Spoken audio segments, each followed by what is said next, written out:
Boa noite, irmãos. Espero que todos estejam bem. Também quero saudar os irmãos que nos acompanham pela internet.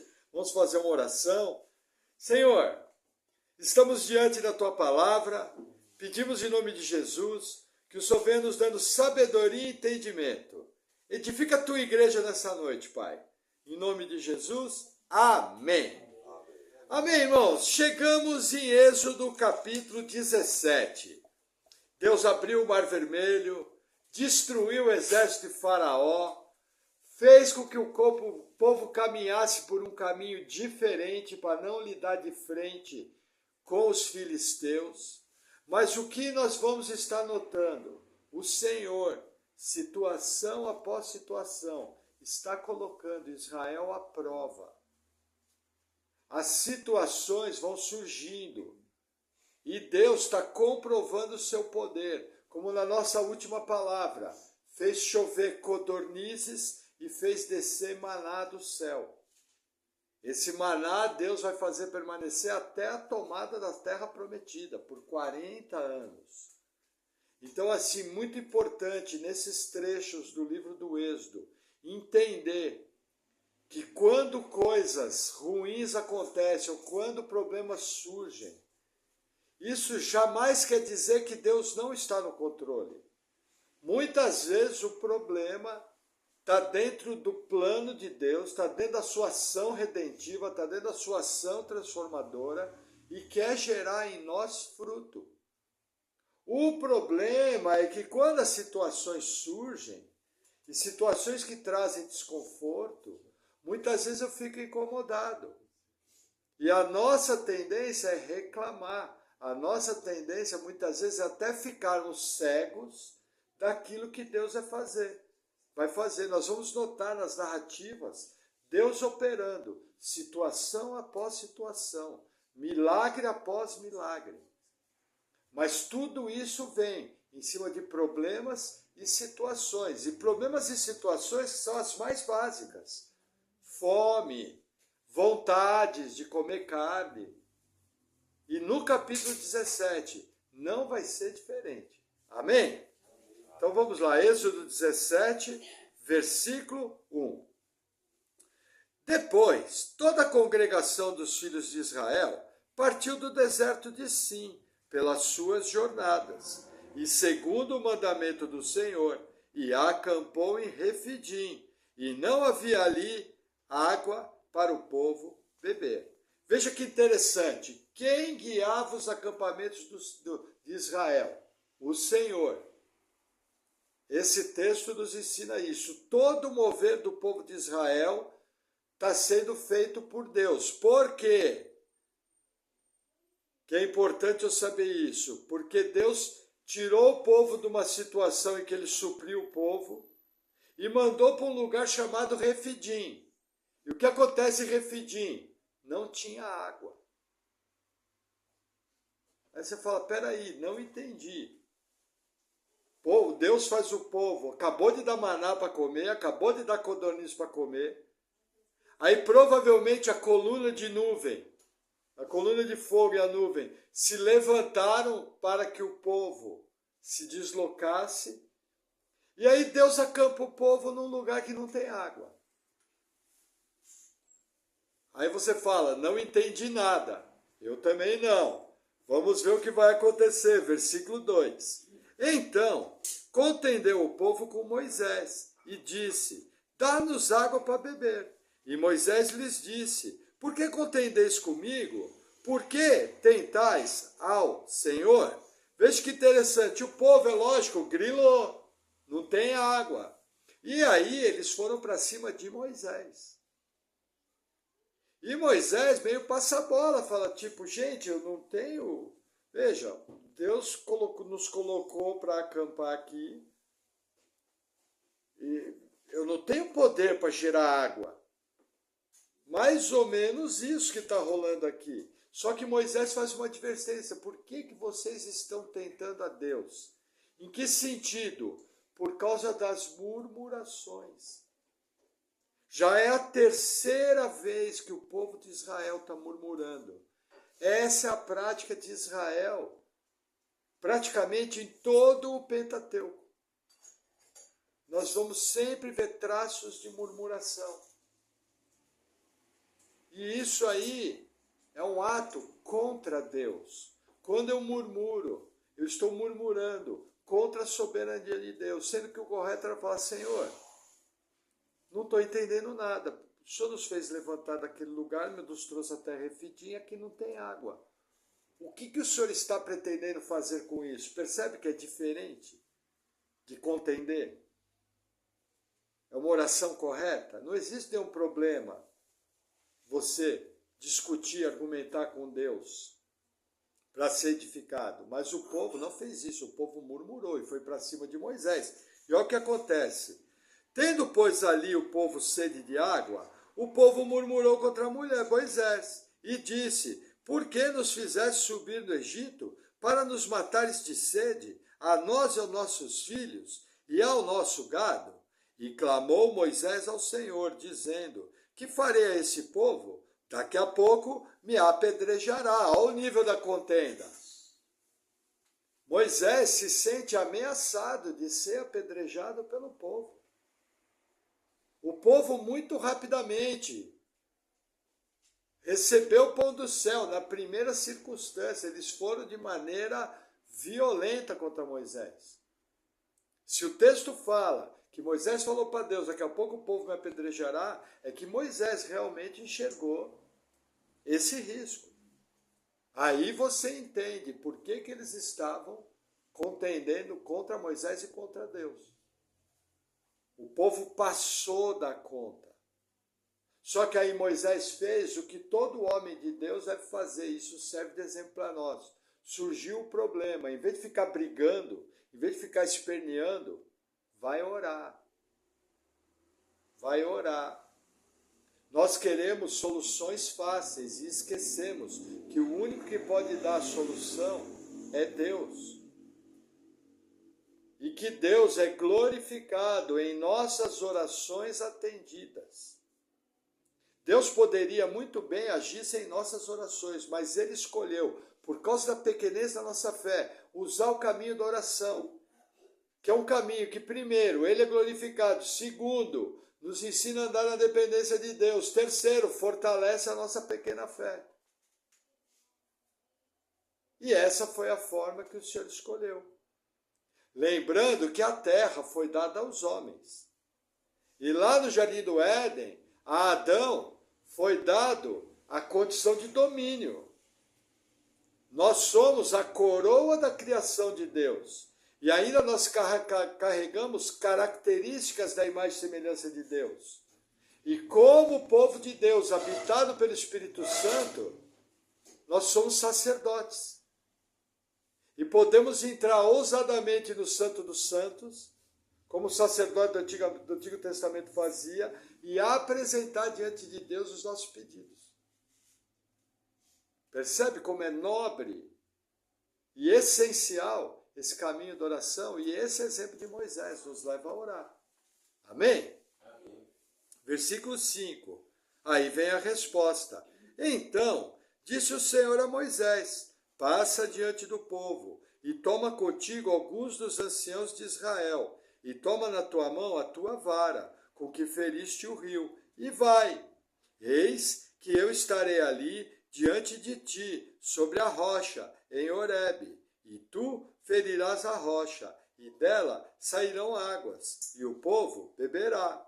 E Moisés assim o fez, diante dos olhos dos anciãos de Israel, e chamou aquele lugar Massá e Meribá, por causa da contenda dos filhos de Israel, e porque tentaram ao Senhor, dizendo, está o Senhor no meio de nós, ou não? Olha que interessante. A palavra Massá, eu até anotei aqui, quer dizer pôr o nome à prova. E Meribá quer dizer reclamação e provação. Olha o nome que Moisés colocou. Agora, veja que interessante, o final do versículo 7 mostra o que o povo fez de maneira arrogante. Está o Senhor no meio de nós ou não? Irmãos, isso aqui é muito sério. Uma afirmação como essa, de uma maneira indireta, está chamando Deus de mentiroso. Uma coisa é você falar, Deus, eu não estou entendendo nada. É bem diferente de você chegar e falar, onde que está Deus? Percebe? É o que o povo fez aqui. Então, assim, cuidado. Textos como esse valem até hoje. E a estratégia que Deus deu, Deus chama Moisés, essa estratégia exigiu fé, porque não tem na história nenhum sinal de que da rocha saísse água. E Moisés, inclusive, tem que chamar anciãos. Seria diferente se Deus falar o seguinte, ó Moisés, faz o seguinte, vai você sozinho lá na rocha, fere ela e sai água, e aí você chama o povo, seria uma coisa. Mas Deus chega para Moisés e fala, você vai chamar os anciãos, e na frente dos anciãos você vai ferir a rocha. Já pensou se não sai água? Então aqui Moisés também está tendo a sua confiança no Senhor colocada à prova. E ele não pestanejou. Fez o que Deus mandou fazer e saiu água da rocha. Nas aplicações nós vamos ver que essa rocha aponta para Jesus Cristo. O apóstolo Paulo, de maneira inspirada, fala que a rocha era Cristo. Entendeu? Daí nós vamos ver como que o apóstolo Paulo associa isso. Mas veja, é uma prova para Moisés. Mas ele, confiante no Senhor, obedeceu. Isso nos ensina uma outra coisa. Pode acontecer que um dia Deus vai pedir de você algo esquisito. Esteja preparado. Agora, ele nunca vai pedir algo contrário à Bíblia. Outro detalhe importante, irmãos, presta atenção que eu vou falar. Esses milagres de abertura do Mar Vermelho, esses milagres de ferir a rocha, eles não acontecem mais. Deus é o mesmo Deus, mas essa maneira de agir você não vê mais na Bíblia. Com os apóstolos não aconteceu isso. Com Paulo não aconteceu isso. Você não tem registro de nenhuma igreja que passou sede e foi ferida a rocha e saiu água. Você não tem registro de nenhuma igreja que passou fome e caiu maná do céu. Você não tem registro de nenhuma igreja que estava fugindo da perseguição e Deus abriu o mar para a igreja passar em seco. Por quê? Porque a maneira de Deus agir mudou. Tanto é que o principal milagre da Bíblia é a ressurreição de Cristo. E nesse você é obrigado a crer. Por que é importante isso? Por causa que nas seitas neopentecostais está cheio de falso profeta vendendo cajado, vendendo objetos. E o povo enganado, que não conhece 2 linhas da Bíblia, vai lá e compra sabonete ungido, arroz ungido, flor ungida, cajado de Moisés, arca da aliança. E o povo enganado lê na Bíblia, fala, está na Bíblia, é verdade, vai acontecer de novo. Mas entenda, Deus não age mais dessa forma. E os apóstolos, inclusive Paulo fala que ele passou fome. Por que Deus não fez chover maná do céu? Será que Paulo tinha fé? Será que Paulo era um escolhido de Deus? Lógico que era. Lógico que tinha fé. Mas a maneira de agir mudou. Entendeu? Então, assim, cuidado com o que você vê por aí. Tem muito charlatanismo. E cuidado com outra coisa, chamada feitiçaria gospel. Todo tipo de fé que crê em objetos sagrados é feitiçaria. Todo tipo de fé que ensina que se eu recitar as palavras corretas, eu vou mover a divindade, é feitiçaria. Sabe, confissão positiva, fala e acontece. Isso aí é um princípio da feitiçaria. A Bíblia não ensina fala e acontece. A Bíblia ensina ore e o Deus soberano vai cumprir a vontade dele. É bem diferente. Então assim, cuidado. Esses textos aqui são estratégicos para feitiçaria gospel. Entendeu? Jamais passe perto desses lugares. Tem lugar que você não deve nem passar perto. Entende? Eles são uma unanimidade. Os pentecostais históricos, várias igrejas que às vezes têm uma teologia um pouco diferente da nossa, também pensam igual e nem passam perto.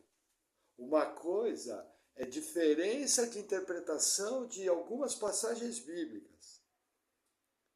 Você tem que buscar afinidade no que somos iguais e entender que existem diferenças interpretativas. Outra coisa é feitiçaria gospel, que é uma prática das seitas neopentecostais, tão comuns na televisão. É engraçado que as seitas têm um espaço na televisão absurdo. Impressionante. O espaço que essas seitas têm. Então assim, cuidado.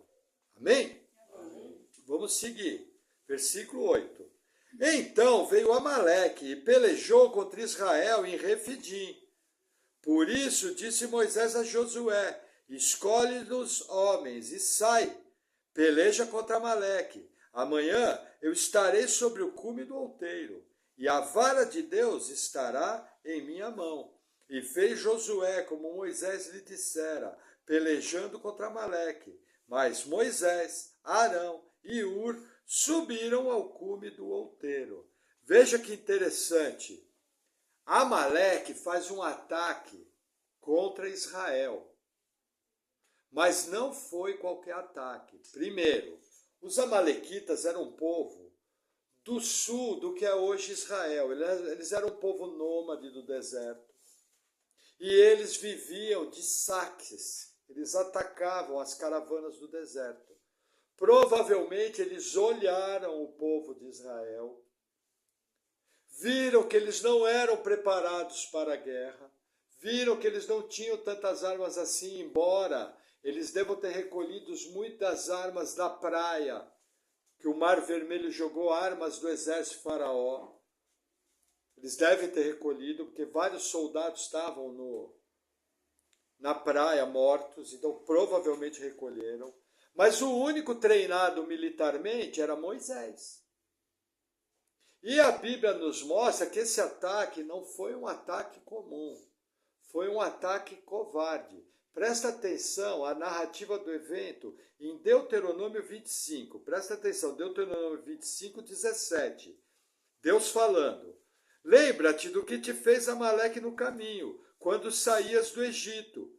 Como te saiu ao encontro no caminho e feriu na tua retaguarda todos os fracos que iam atrás de ti, estando tu cansado e afadigado, e não temeu a Deus. Será, pois, que, quando o Senhor teu Deus te tiver dado repouso de todos os teus inimigos em redor, na terra que o Senhor teu Deus te dá por herança para possuí-la, então apagarás a memória de Amaleque de debaixo do céu. Não te esqueças. Irmãos, eles atacaram na retaguarda, a traição. As pessoas não estavam conseguindo andar. Eles vieram e assassinaram covardemente o povo de Deus. E aí Moisés, como grande estrategista militar, chamou Josué, que não teve necessidade de ser apresentado, porque quando o livro do Êxodo foi escrito, todo mundo já sabia quem era Josué. Ele já era uma figura notória, juntamente com Caleb. Nós temos que lembrar que essa história foi escrita quase 40 anos depois. Então o que acontece? Moisés manda Josué, junto com homens selecionados, pelejar contra Amaleque. Só que a batalha era dura. E o que Moisés faz?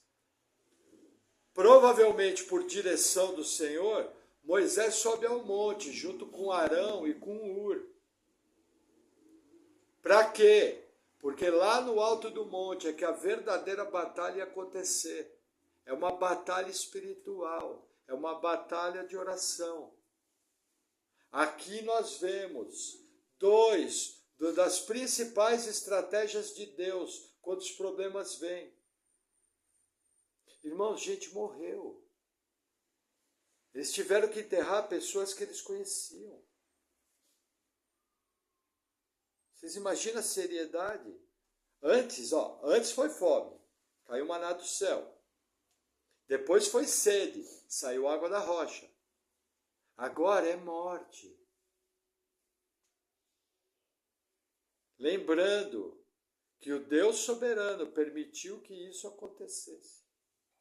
Mas nós nunca vamos acostumar com a morte. Porque Deus colocou a eternidade no nosso coração. O que eu estou querendo mostrar para você? A seriedade da situação. E Moisés sabia que a batalha com Amaleque não ia ser fácil. A sequência do texto vai mostrar que eles eram inimigos encardidos. Gente complicada. Então, qual o princípio aqui? Primeiro, oração, intercessão. Segundo, a ação. Agir. Isso é muito importante. Sempre que você for orar, assim que a direção de Deus vier, haja. São os dois campos. Você não pode ficar preso apenas na ação humana, sem o poder de Deus na oração, e nem ficar preso somente na oração. Você precisa agir. Muitas vezes a ação que vai decorrer da oração, é espera. Mas quando isso acontecer, Deus vai te mostrar, aquieta. Eu estou movendo. No seu espírito você vai discernir. E pelo entendimento da palavra você sabe que Deus sempre está agindo, mesmo quando você não vê. Aí você vai, ora por alguma coisa, nada acontece. Aí no seu espírito você lembra. Peraí, mas Deus está agindo, Deus não está de braço cruzado. Deus não está com a sua mão encolhida. E aí você sabe que, embora você não esteja vendo, Ele está agindo. Entenderam? Dessa maneira você está agindo de maneira segura. Agora, muitas vezes você vai orar e vai surgir uma passagem bíblica. Vai surgir um conselho do seu cônjuge bíblico. Vai surgir um conselho do seu pastor ou de um irmão maduro bíblico.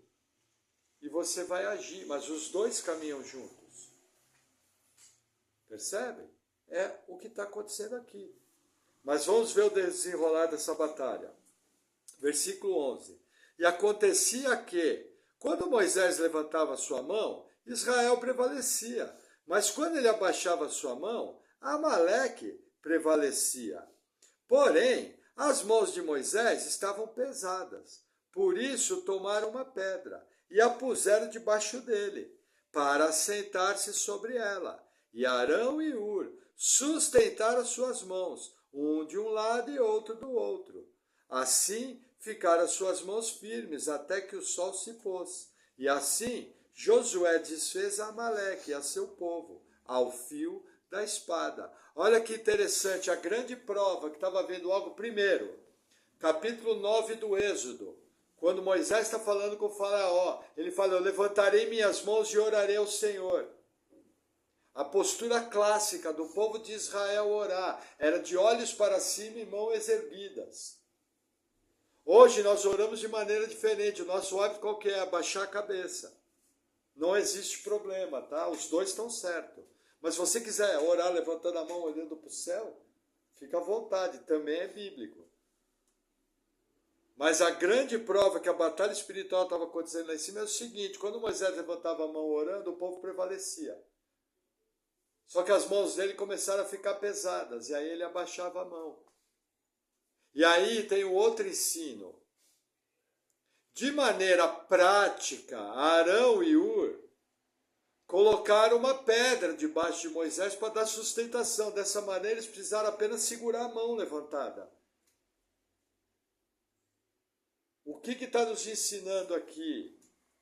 Que nós, nos momentos difíceis da Bíblia, nas batalhas espirituais de oração, precisamos de apoio. Simples assim. Aqui no caso foi um apoio físico. Mas nós hoje não vamos para cima do monte e ficar orando contra Amaleque. Você ora na sua casa. Por isso que existe na Bíblia uma coisa chamada oração de concordância. Por isso que Deus te plantou numa igreja. Por isso que você tem a responsabilidade de interceder pelos pedidos dos irmãos e os irmãos intercederem pelo que você pede. Quem não faz isso ainda não entendeu o poder da oração. Não entendeu. E além de estar desobedecendo a Deus, está tendo consequências. Porque veja, o que você faria com um filho que sistematicamente te desobedece? Você o premiaria? Vamos ver se Deus fala conosco nessa questão? Será que Deus pode responder essa questão? Vou falar de maneira sobrenatural. Hebreus nos ensina que Deus disciplina a todos os seus filhos. Acabou de falar comigo. Então você pode ter certeza, você não está orando, meu irmão, com certeza alguma espécie de disciplina você vai ter. Você não está participando do ministério de oração dos santos, alguma consequência vem. A boa notícia é que Deus é gracioso e Ele sabe como apertar. Porque se fosse o irmão Maurício para apertar, já tinha apertado o botãozão vermelho assim, bom. Recolhia tudo, até eu recolhia. A igreja vai ficar melhor sem a gente. Sorte que é Deus. Amém? Amém, irmãos. Como nós somos desobedientes. Vamos seguir. Versículo 14. Então disse o Senhor a Moisés: escreve isso para a memória num livro e relata-o aos ouvidos de Josué, que eu totalmente hei de riscar a memória de Amaleque de debaixo dos céus. E Moisés edificou um altar, ao qual chamou: o Senhor é minha bandeira. E disse: porquanto jurou o Senhor, haverá guerra do Senhor contra Amaleque, de geração em geração. Veja que interessante. Irmãos, depois disso aí, em que as mãos pesadas mostravam a fraqueza humana e as mãos levantadas mostravam o poder de Deus, você vê eles terem a vitória. E aí o que Moisés faz? Faz um altar para quê? Para sacrifício. Moisés sacrificou aqui. Altar no Antigo Testamento é para sacrifício. Igreja não tem altar, igreja tem púlpito. Aqui não é um local santo. Se aqui fosse altar, a gente tinha que trazer um cordeirinho, sacrificar e fazer um holocausto. Percebe a diferença? Cuidado, tem muito lugar que chama isso aqui de altar. Não é. Agora, veja que interessante, Moisés entendeu a ordem. E aqui mostra por que a Bíblia foi escrita. Que muitas pessoas questionam, mas por que a Bíblia foi escrita? Porque Deus assim ordenou, escreve as palavras num livro. Qual o principal motivo? Para ficar registrada a vontade de Deus. Esse é o motivo. Como eu sei que a Bíblia é a palavra de Deus? Porque quando eu vejo as descobertas arqueológicas do Mar Morto em 1949, os livros que lá foram encontrados são idênticos ao que vinha sendo preservado há mais de 1000 anos. Era igualzinho. As diferenças eram mínimas, uma letrinha ou outra, por causa da complexidade do alfabeto hebraico. As letras têm muitos detalhes, então uma coisinha ou outra de uma letra mudava. Mas nós sabemos que homens inspirados por Deus, homens santos, escreveram as palavras vindas de Deus. Esse é o registro principal. Amém? Amém. Vamos a algumas aplicações. Veja. 1 Coríntios 10, versículo 4, mostra que a rocha aponta para Cristo. Olha que interessante. O apóstolo Paulo falando. E beberam todos de uma mesma bebida espiritual, porque bebiam da pedra espiritual que os seguia, e a pedra era Cristo. Mas Deus não se agradou da maior parte deles. Por isso foram prostrados no deserto. E estas coisas foram-nos feitas em figura, para que não cobicemos as coisas más, como eles cobiçaram. Irmãos, havia uma interpretação rabínica dessa passagem que ensinava que essa rocha caminhava atrás do povo de Israel. Por isso que Paulo fala, ao final do versículo 4, bebiam da pedra espiritual que os seguia.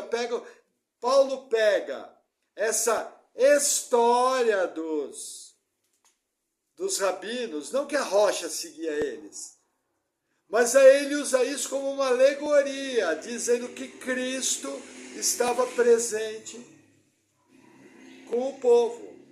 E que essa rocha que deu de beber, espiritualmente era Cristo, porque ele chama antes, no versículo 4, porque bebiam da pedra espiritual. Entenderam o exemplo? Os rabinos falavam de uma pedra física que seguia o povo no deserto. Paulo diz que essa pedra que seguia o povo era espiritual e era a presença de Cristo.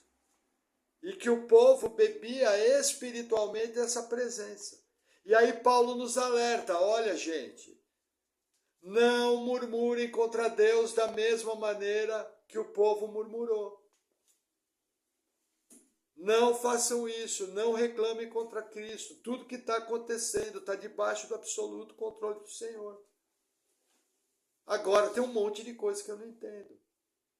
Então lembra, a nossa rocha espiritual, da qual nós bebemos água, que nos sustenta de tudo, é Jesus Cristo. E da mesma maneira que da rocha física saiu água e Deus fez um milagre, da presença de Cristo, a nossa rocha espiritual que está conosco todo o tempo, é que nos supre em todas as situações, boas ou ruins. Percebe? Então, quando você for orar, Senhor, eu sei que Tu estás comigo, Tu és a minha rocha. Me ajuda, Senhor. Olha, eu estou com medo, eu não estou entendendo, a coisa está difícil. O Senhor sabe que eu sou fraco, o Senhor sabe que eu preciso do Senhor. Essa é a maneira correta de orar. Amém? Amém. Aí vamos lá, uma outra aplicação que eu queria tirar do texto. Essa aplicação ela não é muito explorada pelos autores. E aí o Senhor colocou no meu coração de falar a questão de Amaleque. Irmãos, alguns problemas precisam ser resolvidos totalmente. Amaleque foi uma pedra no sapato de Israel. Os amalequitas foram um povo terrível. Como Moisés falou, eles foram inimigos de geração em geração. Então nós vemos na Bíblia toda uma teologia sobre Amaleque. E nos traz um ensino seguinte, que se eu não resolver o problema de maneira definitiva, aquele problema volta. E quando ele volta, muitas vezes não é brinquedo. É o que eu aprendo nessa pequena teologia sistemática sobre Amaleque. Veja que interessante. Gênesis 36, 12. Os amalequitas eram descendentes de Esaú. Quem era Esaú? Irmão de Jacó, tio das tribos. Um dos descendentes de Esaú foi contra os primos. E matou a sangue frio, igual um cachorro. Já pensou que primo bom? Vamos lá. Gênesis 36, 12. E Tímina era concubina de Elifaz, filho de Esaú. E teve Elifaz a Amaleque. Esses são os filhos de Ada, mulher de Esaú. Amaleque era neto de Esaú. As tribos eram filhas de Jacó. Tudo gente próxima. Percebe? Veja, agora que interessante, eles foram usados como juízo para Israel. Olha como Deus age. Números 14, 42. Não subais, pois o Senhor não estará no meio de vós, para que não sejais feridos diante dos vossos inimigos. Porque os amalequitas e os cananeus estão ali diante da vossa face, e caireis a espada, pois, porquanto vos desviastes do Senhor, o Senhor não estará convosco. Contudo, temerariamente tentaram subir ao cume do monte, mas a arca da aliança do Senhor e Moisés não se apartaram do meio do arraial. Então desceram os amalequitas e os cananeus, e habitavam na montanha, e os feriram, derrotando-os até Hormá. Qual era a situação? O povo tinha desobedecido a Deus. Aí o povo quis ir para a guerra. Deus falou, não vai. Porque os amalequitas e os cananeus estão lá e vão derrotar vocês. O povo teimou. O que aconteceu? Foram derrotados.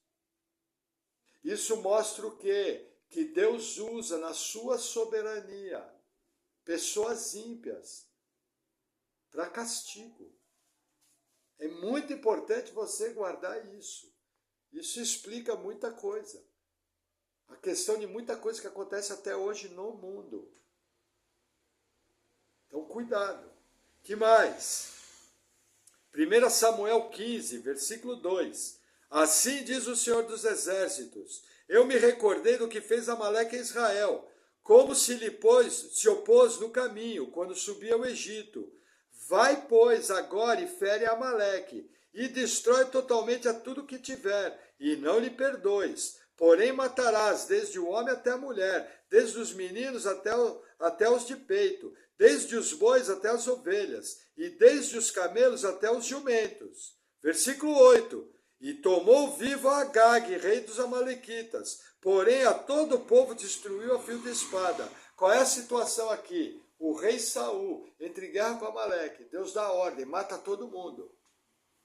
O que Saul faz? Saul poupa Agag. Amalequitas escaparam. Aí você fala, mas pastor, como que amalequitas escaparam? Se o texto acabou de falar que Saul matou a todos na campanha militar. Eu sei que amalequitas escaparam e que ele não fez a obra completa, não foi até o fim. Por quê? Porque a Bíblia me mostra isso. 1 Samuel 30. Olha o que vai acontecer com o rei que vai vir após Saul, rei Davi. Versículo 1. Sucedeu, pois, que, chegando Davi e os seus homens ao terceiro dia a Ziclague, já os amalequitas tinham invadido o sul, a Ziclague, e tinham ferido a Ziclague e tinham queimado a fogo. Versículo 17. E feriu-os Davi, desde o crepúsculo até a tarde do dia seguinte. Nenhum deles escapou, senão só 400 moços que, montados sobre os camelos, fugiram. Irmãos, passaram-se 40 anos aproximadamente. Davi está fugindo de Saul. Aí vai haver uma guerra entre os filisteus e Saul. Nessa guerra, Saul e seus filhos vão morrer. Davi não é aceito na guerra, é livrado por Deus de não ir para a guerra contra Israel. Quando ele volta, os amalequitas tomaram Ziclague, onde estavam todas as famílias dele. Levaram todas as mulheres e todos os bens. Ó, encrenca. E aí Davi vai atrás deles, mata todo mundo, menos 400 que escaparam, não conseguiu matar todo mundo. Lembra? Guerra de geração em geração. Moisés era profeta também. E essa guerra de geração em geração está acontecendo. Houve a primeira guerra com os amalequitas, escapou gente. Houve a guerra com Saul, escapou gente. Houve a guerra com Davi, escapou gente. O problema não está sendo resolvido até o fim. Olha o que vai acontecer. 1 Crônicas 4, 41. Estes, pois, que estão descritos por seu nome, vieram nos dias de Ezequias, rei de Judá, e derrubaram as tendas e habitações dos que se acharam ali, e as destruíram totalmente até o dia de hoje, e habitaram em seu lugar, porque ali havia paz para os seus rebanhos. Também deles, dos filhos de Simeão, 500 homens foram às montanhas de Seir, ó, a terra de Saul aqui. Levaram por cabeças a Pelatias, a Nearias, a Refaías, a Uziel, filhos de Ezi, 43, e feriram o restante dos que escaparam dos amalequitas, e habitaram ali até o dia de hoje. Veja, nos dias do rei Ezequias, que foi um rei extremamente vitorioso, saiu o povo da tribo de Simeão, foi até a terra de Esaú, terra de Seir, foi lá nas montanhas, terra difícil de ser tomada, e derrotou os amalequitas. Derrotou todo mundo? Não, ainda tem mais uma passagem para encerrar. Ester 3, versículo 1. Depois dessas coisas, o rei Assuero engrandeceu a Amã, filho de Amedata, a Agagita. O que é um Agagita? É um descendente do rei Agag. Lembra o Agag que Saul não quis matar e que o profeta Samuel teve que despedaçar Agag? Ficaram descendentes dele. O rei do Império Persa nomeou como primeiro-ministro um camarada chamado Amã, descendente dos amalequitas. E olha o que aconteceu. E o exaltou e pôs o seu assento acima de todos os príncipes que estavam com ele. Esse Amã nós estudamos junto no livro de Ester. Você pode acompanhar.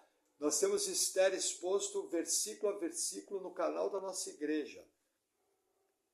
O Mordecai, o judeu, mordomo do rei, não se ajoelhava diante de Amã.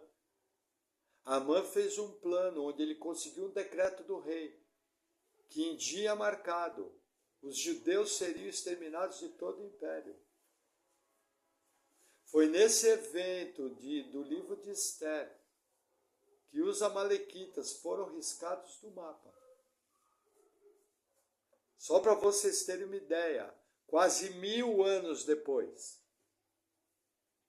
a data do êxodo é em torno de 1400, que aconteceu essa guerra, 1400 e um pouquinho. A datação do livro de Ester é aproximadamente 450, 480. Sabe o que é 1000 anos aguentando esses caras? 1000 anos com um problema sem ser resolvido. Então, irmão, se você quer um bom aprendizado da palavra de hoje, primeiro, os problemas são uma oportunidade do poder de Deus se manifestar. Não só isso. Quando tem problema, só existe um caminho: oração. Não só isso, após a oração, é seguir as direções bíblicas que Deus dá.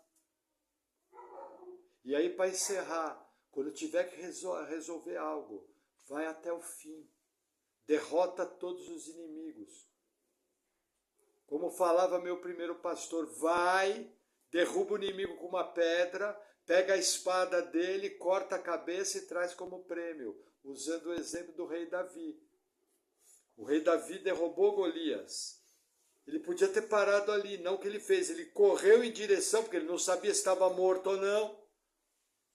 Ele correu em direção, pegou a espada de Golias e cortou a cabeça. Esse aqui não afronta mais. Esse aqui não levanta mais.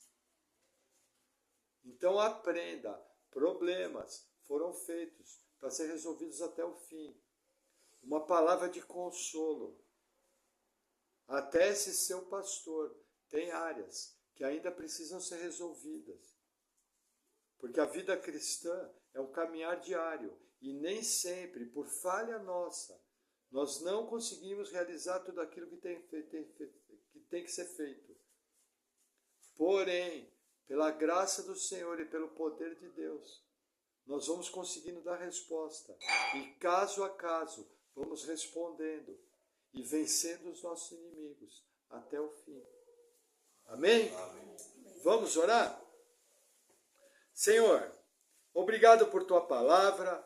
Eu oro em nome de Jesus pedindo que o Senhor venha fortalecendo o nosso ministério de oração, que o Senhor venha com a tua graça capacitadora, nos dando estratégias e que nós possamos, Senhor, aprender a fazer tudo aquilo até o fim, que possamos concluir tudo aquilo que começamos e que o teu nome seja glorificado em todas essas coisas. No nome de Jesus, amém.